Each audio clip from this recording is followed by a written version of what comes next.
سلام صبايا.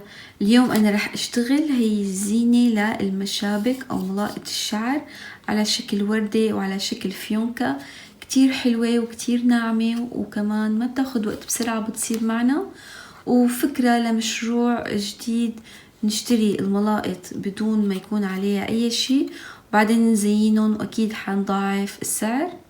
مشروع مربح وكمان كتير حلوين. هلأ بالعيد البنوتات يحطون على شعرهم كتير حلوين. الصبايا عم يشوفوني أول مرة بتمنى تعملوا لايك، تشتركوا بالقناة وتفعلوا زر الجرس لحتى يصلكم كل شي جديد. خلونا نبدأ صبايا. رح نحتاج لمقص، السنارة مقاسها 2 مليمتر. بالنسبة للخيطان، خيطان هن قطن 100%، وأهم شي يكون رفيع كتير. بالنسبة للألوان، طبعا الألوان يلي بتريدوها واللي موجودة عندكم. بالبداية صبايا رح أعمل العقدة، بعدين رح نرتفع 4 سلاسل، 1 2 3 4، وعند أول سلسلة رح نعمل منزلقة.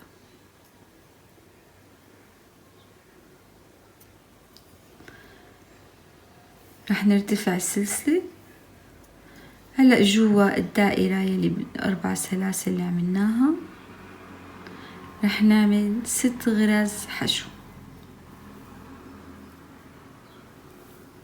1 2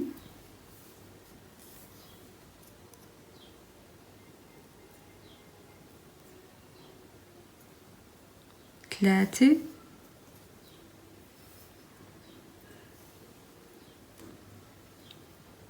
4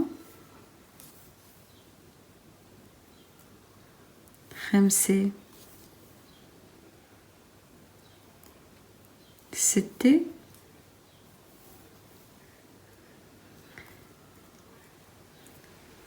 هلا صبايا إذا بدنا نكفي بنفس اللون فبنكمل بهي الخطوات، بدنا ندخل السنارة ونكمل شغل. إذا بدنا نغير اللون أو غير خيط فهون عند أول غرزة بعد ما ندخل السنارة رح نضيف اللون التاني.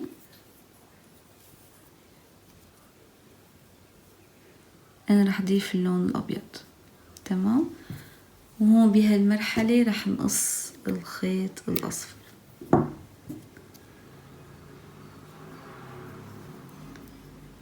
هلأ بنفس المكان رح نبدأ بالبتلات.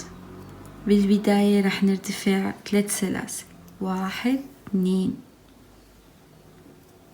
3، وغرزة عمود بلفة بنفس المكان.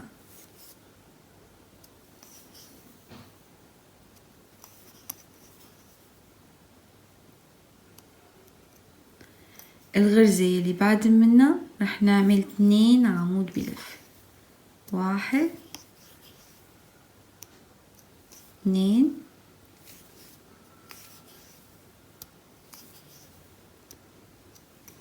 الغرزة اللي بعد منها رح نعمل غرزة عمود بلفة،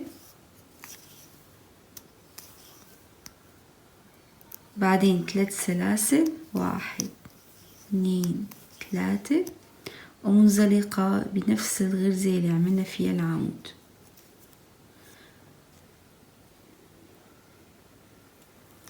هيك تشكلت عنا أول بتلة. هلأ لحتى نعمل تاني بتلة رح نكرر الخطوات بنفس المكان. رح نبتدي 3 سلاسل وعمود بلفة،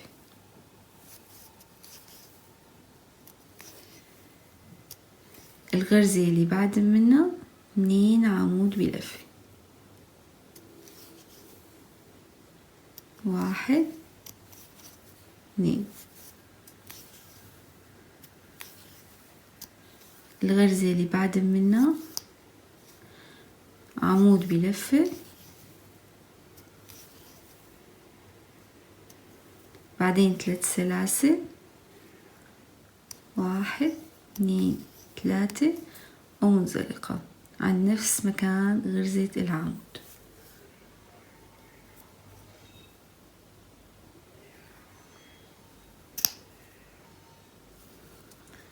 هي تاني بتلة. هلا بدنا نعمل تالت بتلة. 3 سلاسل، عمود بلفة، الغرزة اللي بعد منها 2 عمود بلفة،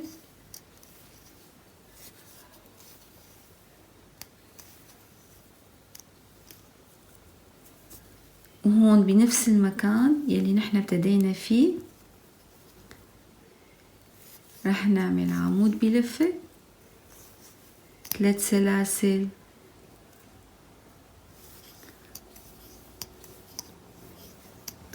ومنزلقة.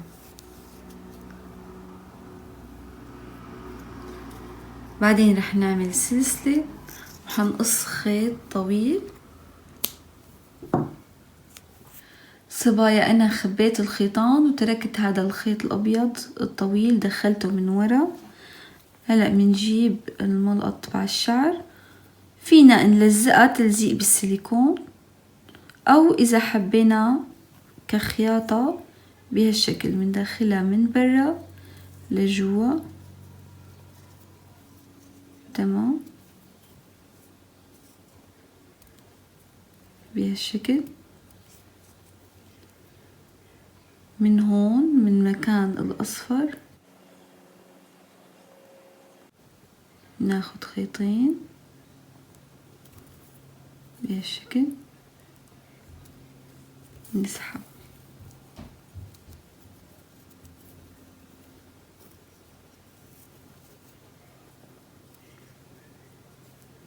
نرد بنرجع لهون ومندخله بهالشكل.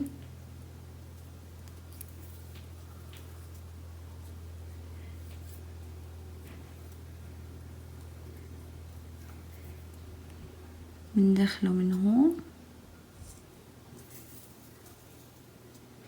مرة، تاني مرة،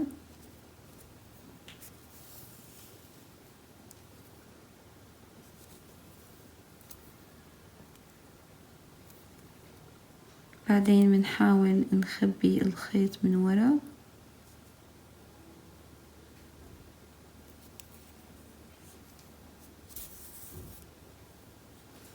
آخر شي بنقص الخيط، وهيك تثبتت عنا الوردة. شايفين كيف؟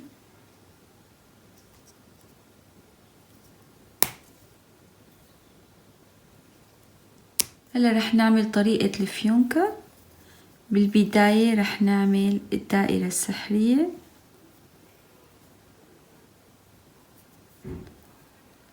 هلا هون صبايا بدنا نرتفع 3 سلاسل، 1 2 3. بنفس المكان رح نعمل 2 عمود بلفة، 1 2.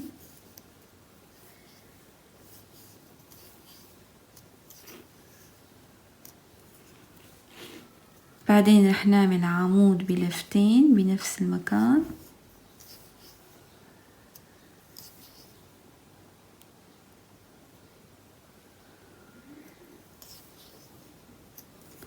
بدنا نرجع بالرجوع. رح نعمل 2 عمود بلفة، 1 2.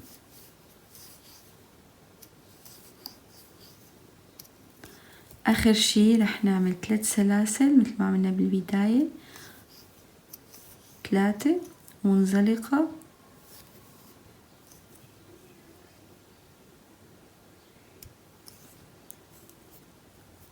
نسحب المنزلقة لهون لحتى تتم ناحية على غرزة العمود بلفة.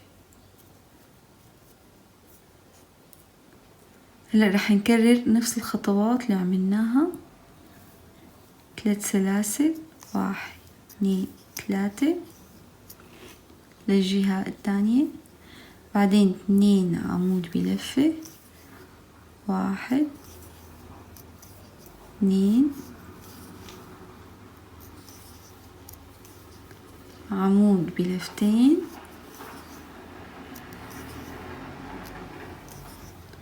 بعدين 2 عمود بلفة، 1 2 وآخر شي 3 سلاسل منزلقة بنفس المكان.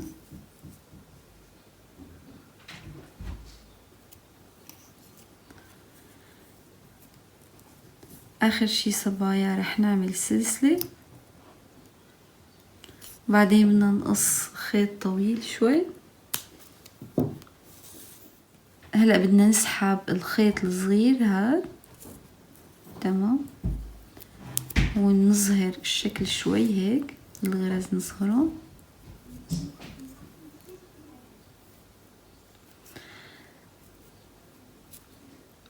هلأ الخيط الطويل هاد بدنا نلفه بالنص حسب قديه حابين تكون السماكة، 3 أو الشكل يلي حابين يكون. إذا حابين تكون عريضة أو تكون أضيق فمنشد الخيط أكتر، تمام هيك.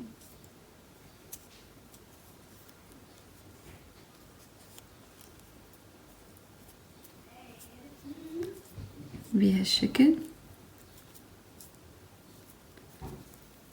رح نربط هالخيطين مع بعض.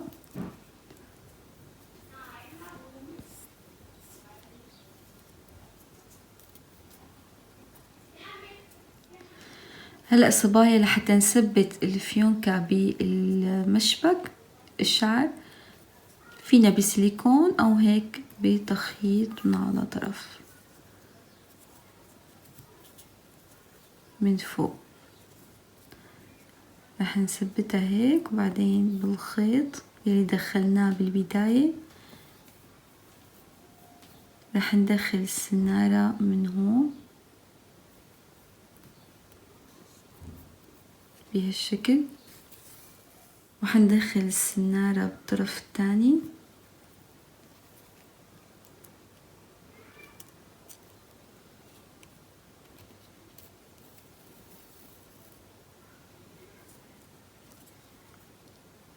وحندخله بهالخيطين اللي هون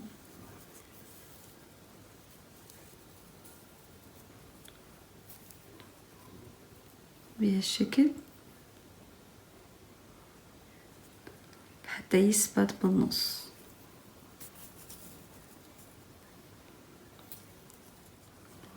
شايفين كيف صبايا؟ هذا الشكل النهائي. فينا للوردات يكون بنفس اللون ونحط لولية آخر شي بالنص أو عدة ألوان بهالشكل. بتمنى أنه تكونوا استمتعتوا بالفيديو. سلام.